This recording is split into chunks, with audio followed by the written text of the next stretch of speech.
you don't have to become a freelance musician to take GCSE music or A-level music or whatever, because the skills within that are so useful in all areas of life. If you're stressed and you're trying to concentrate and focus on something, just singing along completely relaxes your whole body. I would really recommend having at least one creative subject for everyone, or find it, if you're an adult, finding a hobby that lets you just express yourself creatively.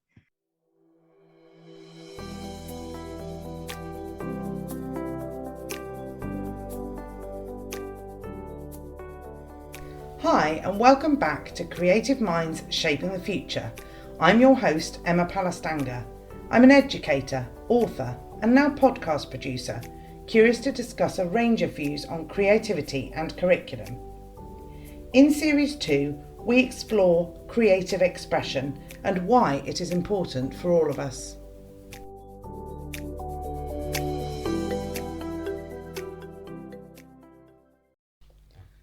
Chloe Clayton is a pianist, musical director, composer and teacher.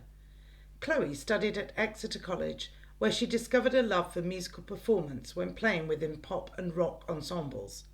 She then went on to the Royal Welsh College of Music and Drama to pursue a career in piano performance and graduated with first-class honours. Chloe has performed regularly, not only as a soloist, but as an accompanist for solo singers, choirs, musical theatre ensembles, and as part of experimental music groups. Since graduating in July 2024, Chloe continues to perform alongside teaching the piano and composing original works. You'll all be familiar with Chloe's work, as she is in fact the composer of the theme music for Creative Minds Shaping the Future. She listened carefully to the brief and was both creative with her musical skills and patient with me as I tried to explain my ambition for the piece. After several small revisions, we had achieved the perfect soundtrack for a thought-provoking podcast on creativity. Today, Chloe joins me to explain why she feels creative expression and music in particular are an essential feature of the school curriculum. Chloe, welcome. Thank you for having me. Absolute pleasure. Chloe, can you tell me, why do you think creative expression is important in our schools? I think probably the main reason that it's so important is, I think that when you're in school, identity is a bit of a unknown thing. You're still figuring out, what you like, what you don't like, your friends, what you want to do with yourself. There's a lot of big questions, and a lot of big questions, especially surrounding identity. And I think that creative expression is a really good way of exploring that and presenting that to other people, and kind of seeing if that fits you, and seeing, expressing yourself really for maybe the first time. Yeah, finding out who you are is what you're saying, really. Yeah, I also think it's really important that, a lot of creative expression in school, you're expected to present and perform, and I think that that's so important for confidence. I know in another episode of the podcast you've spoken about confidence and creative expression and those things going together, and it's true. It's standing up in front of your peers and saying, this is what I believe in, this is what I've made or I've worked on. And I think that's really important for growing up and everyday life and your identity and all sorts of things. And we've all had nerves when we're on stage or singing or presenting a piece of music or art, wondering what other people think. But the more you do it, as you say, the more confidence you get. And confidence has to be a good thing for all walks of life, doesn't it? Yeah, exactly. I think it's so personal, and you're sharing something that is so personal. If you can stand up and sing and use your whole body to stand there, and it comes from within you, and do that in front of people, then when you eventually get a job in whatever, presenting, talking is going to be probably a walk in the park compared to that. What do you feel music in particular brings to the school curriculum? Music in schools is a really interesting one, because I believe it's really, really important. I also think that the curriculum is a little bit of a tricky one. Um, you're expected, I think at GCSE I think it's still the same as when I did it, but you have a composing segment, you have a performance segment, and then there's some kind of listening or written exam.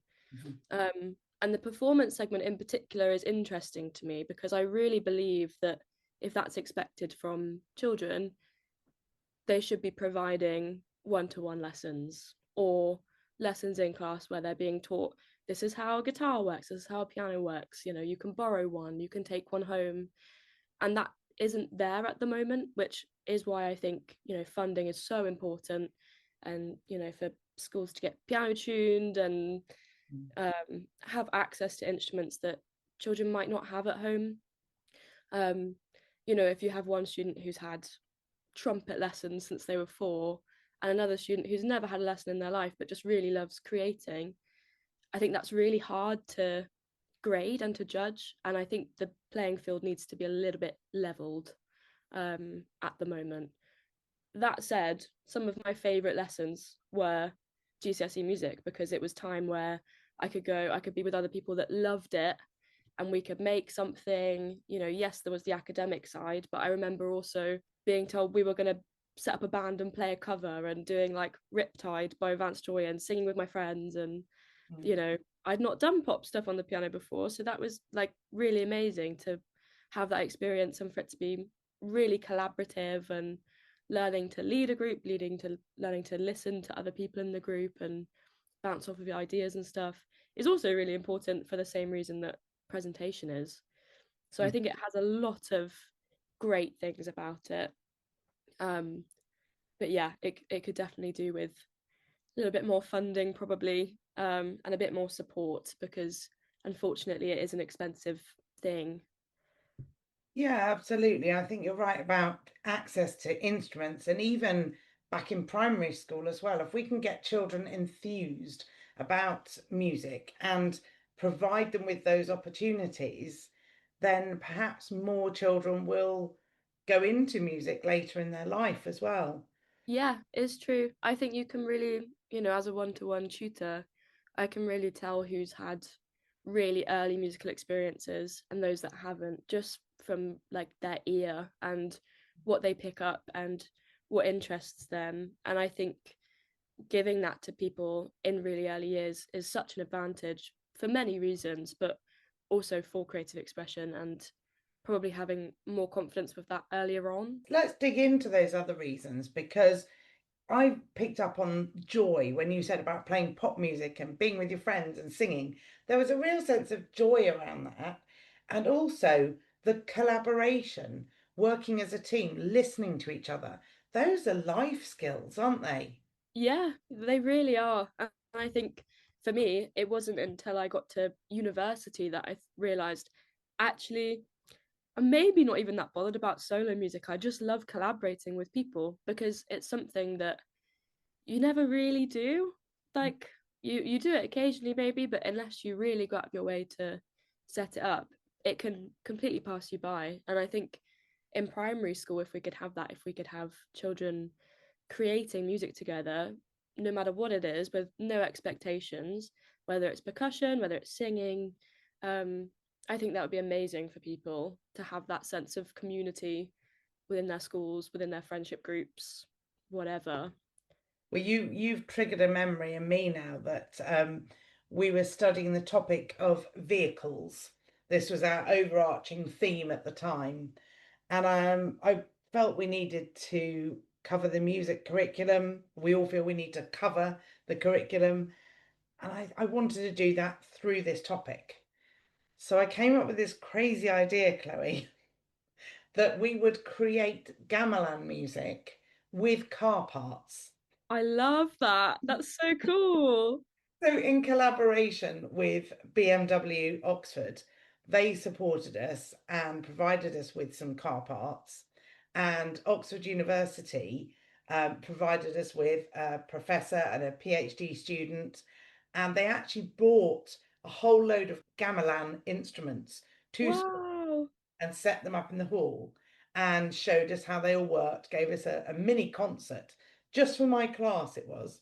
Oh, And then we replicated the idea of gamelan music, which I'd never heard of.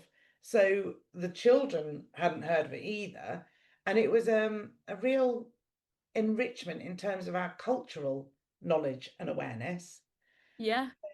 They went on to create their own miniature pieces on different instruments. I say instruments, it was, I'm trying to remember what the actual car parts were, but they had like the washer bottle, for example, I'm sure was one of them, and a wheel that they'd mounted onto a wooden base was another. Wow. And the children were creating their own pieces, which we then put together. And actually, it culminated in this performance at BMW Oxford. I think it was a centenary, it was some big celebration. And we all went there and performed this piece of music together. That's amazing. That's so creative too. I bet they loved it. It was brilliant. And the involved, I knew that my musical skills. I have basic musical skills. I played instruments in primary, but didn't continue those to secondary. So I knew that I was reasonably limited with what I could achieve. But I reached out and was lucky enough to have the involvement of these other creative, imaginative people who came along and supported that. So I do think there's something to be said as well about music education and confidence to educators. Yeah, What yeah. are your thoughts on that? Was it's interesting. First of all, I think it's very interesting that you say that, you knew you were a bit limited in skill set. Um, but actually I think, what you did was perfect. And I think there is a real thing in just really the grading of like the creative arts that makes us feel like, oh, it has to be a classical grade 8 piece to be any good. When actually I think what you did was so much more helpful and so much more creative than just saying, we're going to learn this piece all together and you all have to play it from the sheet music today. Mm. I really think we need more of that in general, because it's so creative. It's great. How often are they going to get to do that?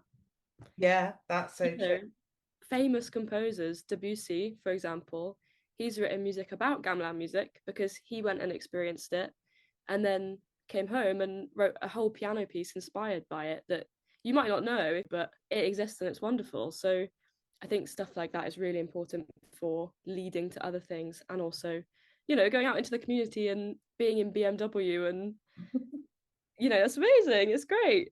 Yeah, so we should, I think, therefore, you're saying we should perhaps be a bit more confident in what we're doing, reach out to other people to collaborate again as Yeah, educators, sure. encouraging the children to collaborate. And I have to say, I do love tappy sticks and boom whackers. Yeah, oh, I love Boomwhacker. There's something, if you've not heard of them, I'm sure most of you will have done, but tappy sticks, essentially you can, and I have in my garden, picked up two sticks and just tap them together. It's a rhythmic percussion instrument, isn't it? Yes. um, Tapping sticks together, you can create all kind of rhythms individually or together. I've also seen it done rhythmical music with basketball, actually. Good old, Oh, good old YouTube videos and various other platforms where children are in a circle and they're bouncing a ball to each other, or they've got several balls bouncing around the circle and creating this incredible rhythm. That would be a yeah. fantastic basis for a piece of music. And the boom whackers that we spoke about, do you want to explain to people a bit more about what they are? Well, they're basically looks a bit like a pool woggle, I guess. It's like a long tube and they're all different colours and each one has a different pitch. So you can even, give one to each child and then you three play at the same time and let's see what sound we get. Or you can just have all of them to yourself and just whack them on the floor. Also fun. There's all sorts of super creative instruments and stuff now though. I saw someone once who had, I think it was a golf controller for like a PlayStation or something. Right. It's basically a pad on the floor and they had a string that you could pull direction wise and also up and down, and they assigned it to a computer that would mean it would just be one note, but when you pulled it up it would like add delay or reverb, or and then you could put it to the side and it would change the pitch, and there's all sorts of, and there's some really great ones too that are primarily used in alternative education, touching the object or throwing the object and it making different noises and different sounds. And I can't remember the names of any of them now. Typical, but Well, I think yeah, I've seen it. There's one a ball again that you can bounce and it creates different sounds. yes, Um, yeah, and and ocarina. gloves too. Oh wow! I think there's gloves that you can change your fingers and it will make different sounds. I mean, they all sound amazing, but they also sound quite expensive for schools Yes, to get their hands on. this is the Um, problem. but I think again, let's invite listeners to be creative and think of different ways to produce instrumental sounds.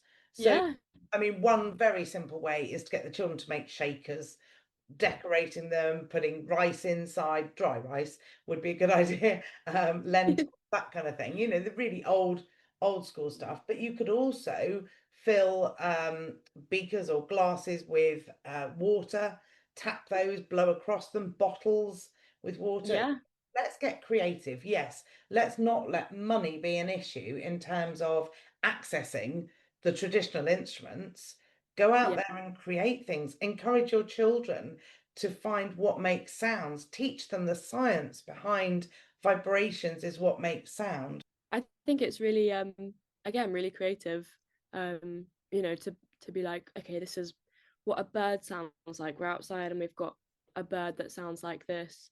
How can we make that sound? Can we do it with our voice? Can we do it with an object in the classroom? Let's explore all these different sounds and what happens if we put them together. And you know, that's maybe even more valuable than having a ball that makes different noises. Who Yeah. knows? But yeah, Yeah, to be fair, the expensive pre-made equipment seems a little bit of a cheat, doesn't it? it's like a shortcut, I guess. Yeah.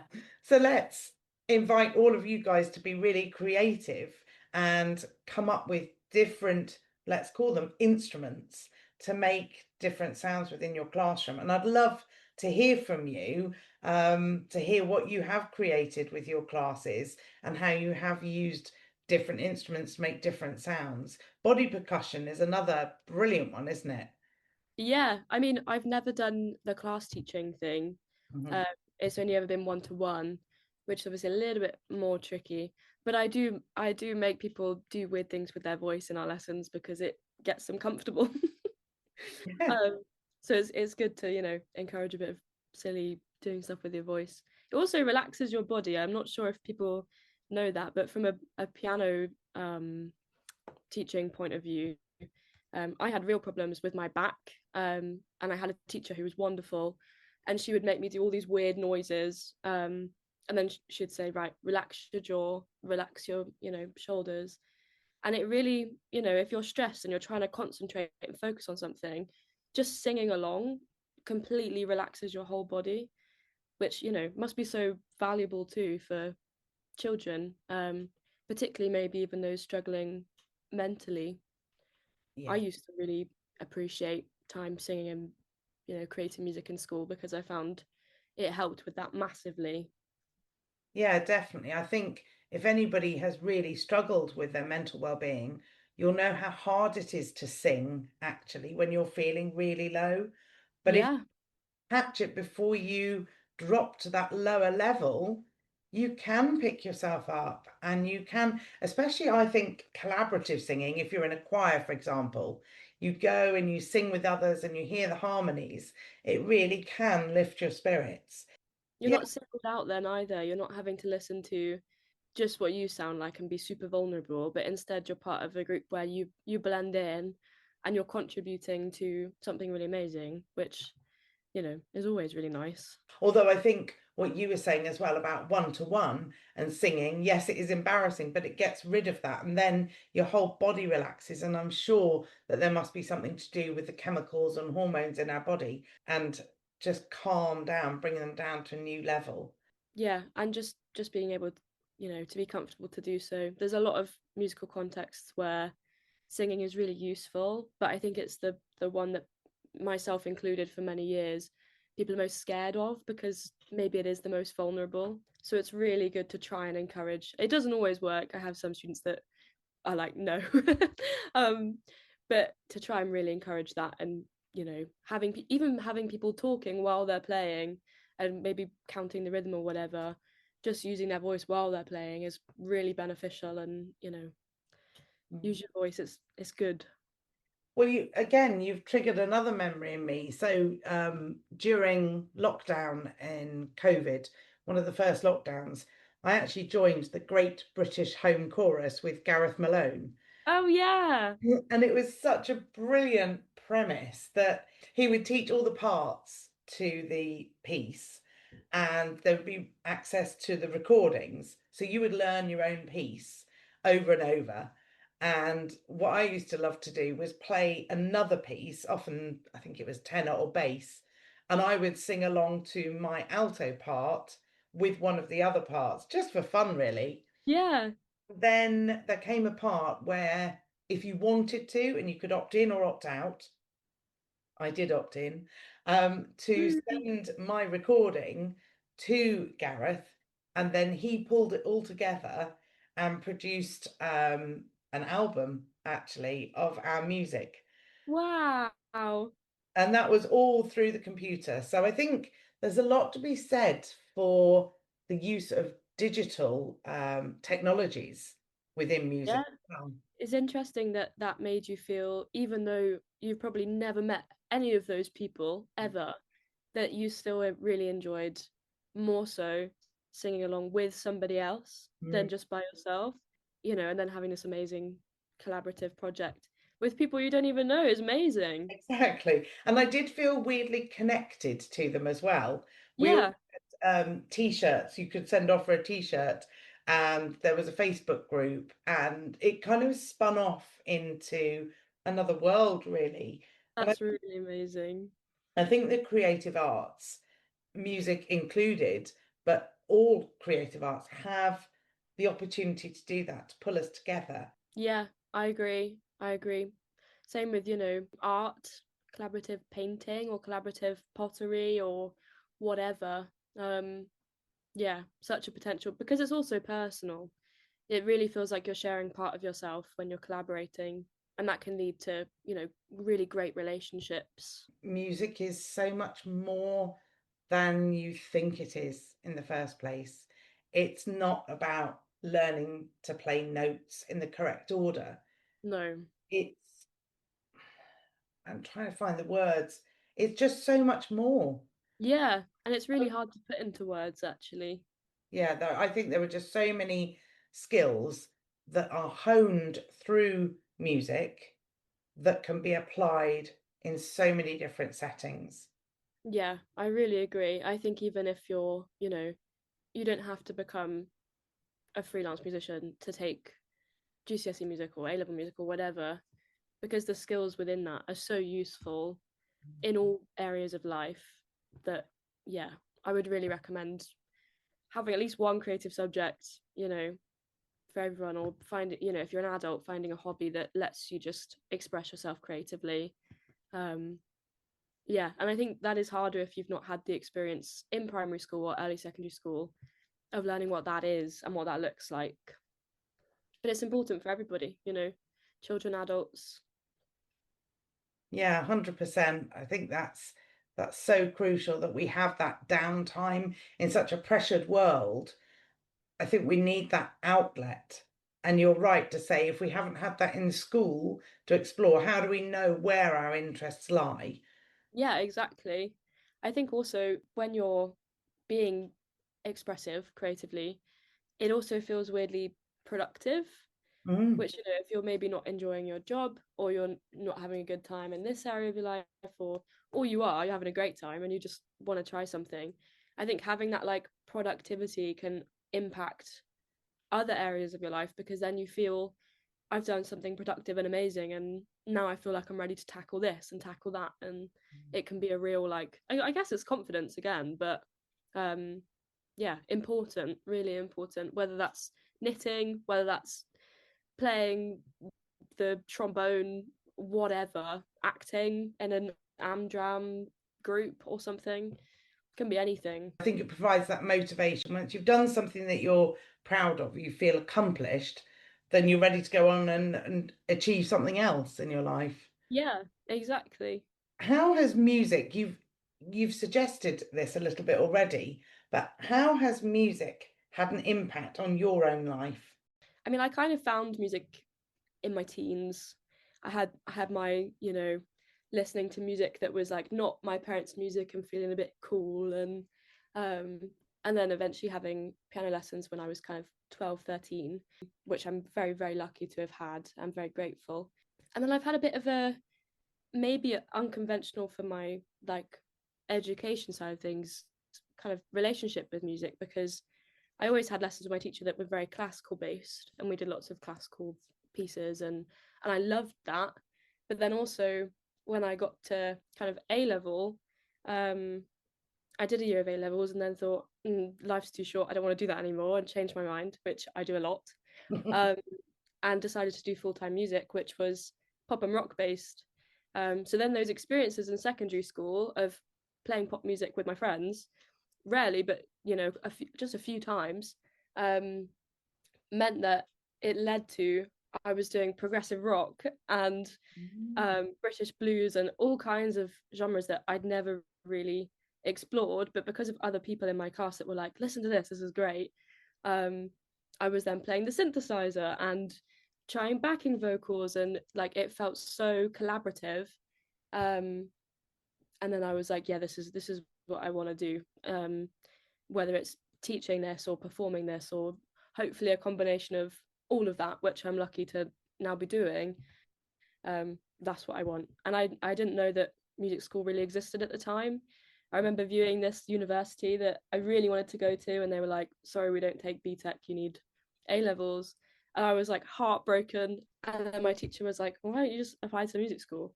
Um, and I was very lucky to get a place at the Royal Welsh College, which, I had a great 4 years. It was hard, but it's, I wouldn't change it.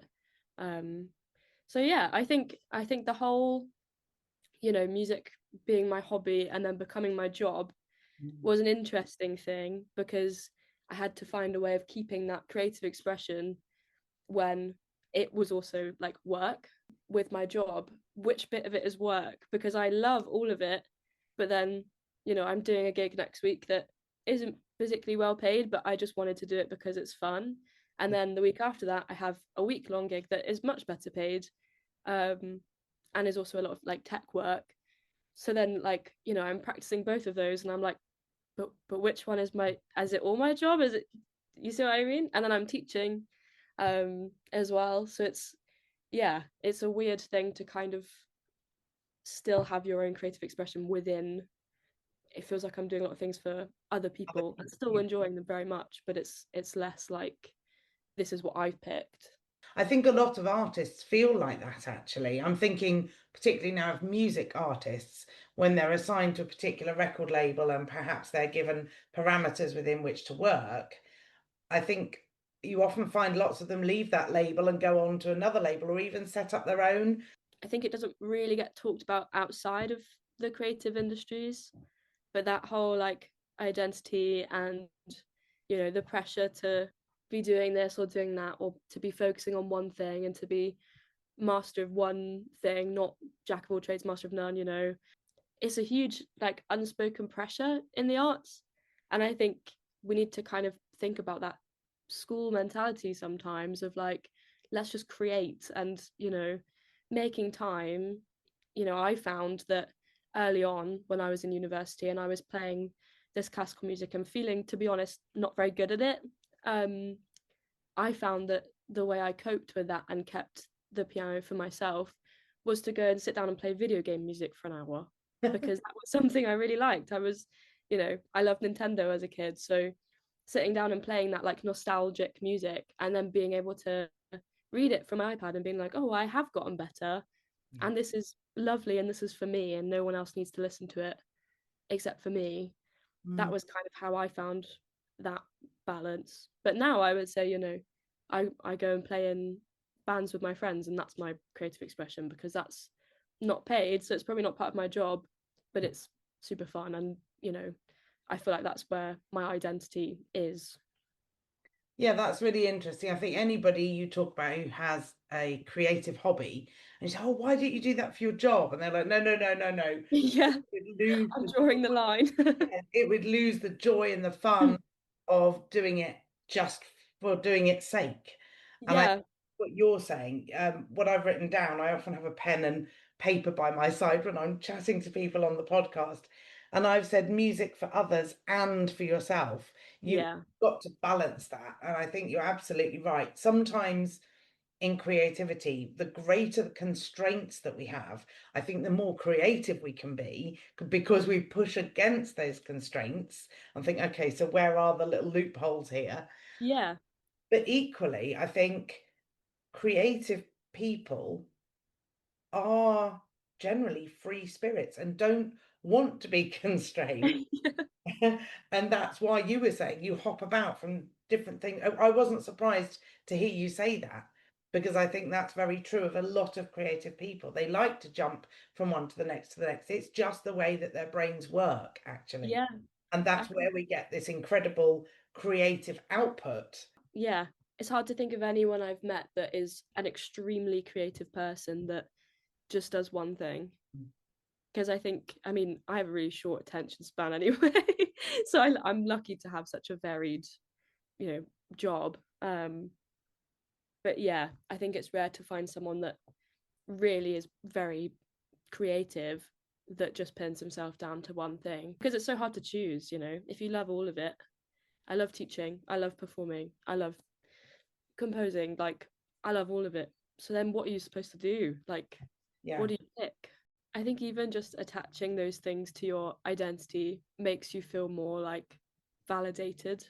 Mm. Um, you know, it's hard to be like I feel like a lot of people will say, "Oh, I really wish I could do this," but it will never happen because I can't. Whereas if you go, "No, I am that thing because I want to be," you almost fake it till you make it, and then it feels more like, "No, that is me. Like I can do that, and I'll learn to do that. I'll put the time in." So, what's your most memorable music lesson from your own school days? Oh, You have one that stands out. interesting. I mean, I don't think, to be honest, we had much of it in primary school. I I might just not remember. I don't know if maybe once we had like a workshop with people that came in, but I don't really remember what I was doing in primary school musically. But secondary school, I would say like that lesson with the band because that was so fun. I think before then we'd been doing like a bit of theory and a bit of, you know, talking about music, which is also great. I love talking about music. But then it was kind of, okay, these are the lyrics that we have for these songs. Pick one, pick your band, go and have fun. And that was great because it was, you know, I'll learn these chords and then we'll figure out what we can do with them. And this person's going to play them on ukulele and then this person's going to sing, but we're all going to sing backing vocals. And it was really nice to just like, you know, I didn't know some of those people that well, but after that, it felt like we were really like, oh, we made that together. And it was really special. So I think that's probably my favourite lesson from school.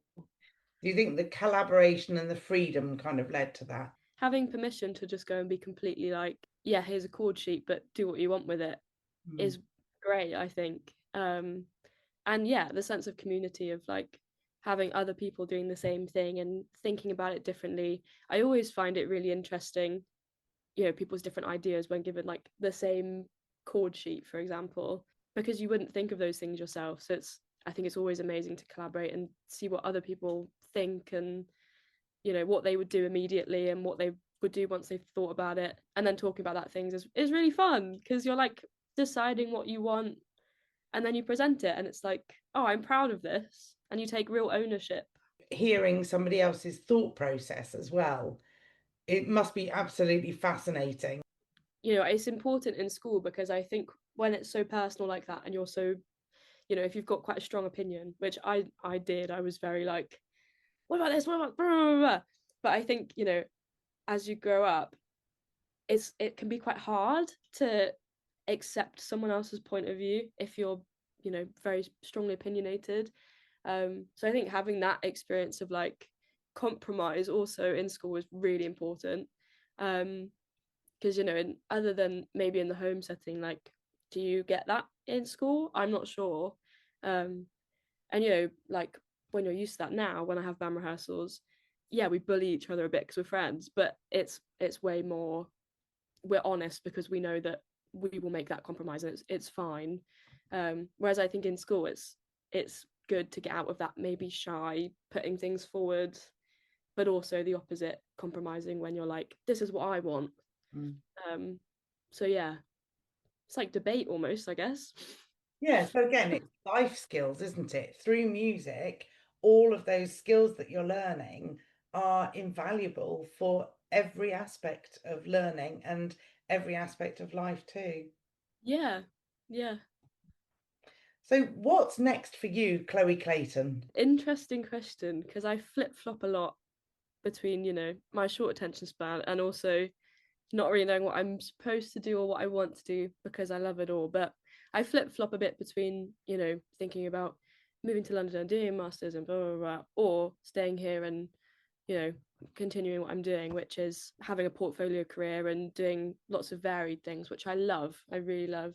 I do have. I'm recording with my band in March. We're recording an EP. We don't have a name yet, so I can't do a shameless promo, but that will be really fun. And again, that's kind of more a personal thing rather than a work thing. But yeah, that'll be great. I'm very creative. Yeah, and then just teaching, gigging. Well, if you need any creative ideas for is it the ideas for the name for the EP For the band. for the band? Oh, wow. Yeah. If you need any ideas, give us some key words that would summarize your band. Oh, our front man always says he wants to sound a bit like Depeche Mode, so it's that kind of Okay, that vibe. vibe. Listeners, if you have any cool names for Cool the names. band, get in touch and we'll put those Let to me Chloe know. and her band to choose from.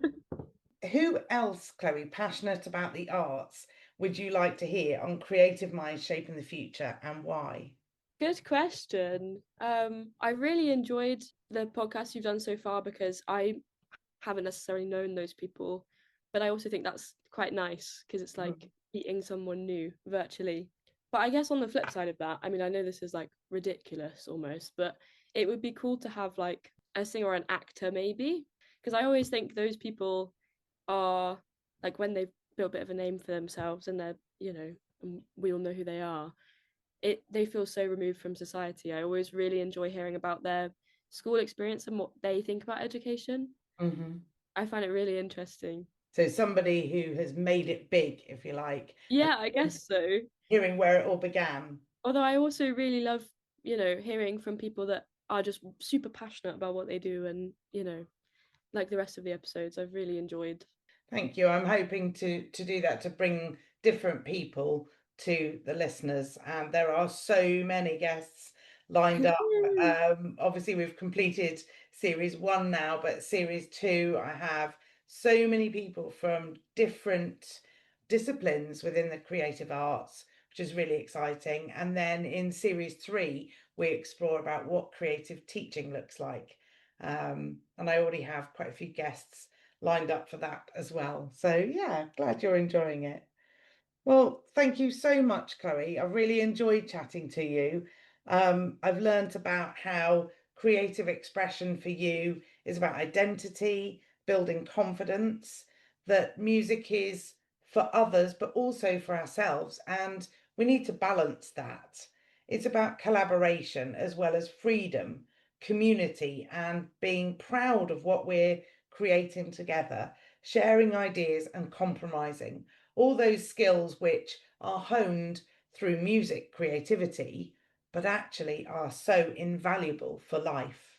Do you have any final words for the listeners? I think I would just highly encourage, everybody to do something super creative without worrying if it's good or not. Just do it and enjoy yourself. I hope Chloe's episode has given you many different perspectives on why music is so important in our lives and brings joy to many people. Next episode, I speak to Martin Dawes, who is also a passionate believer in the power of music. He's a live poet and rap artist. Here he is with a few words.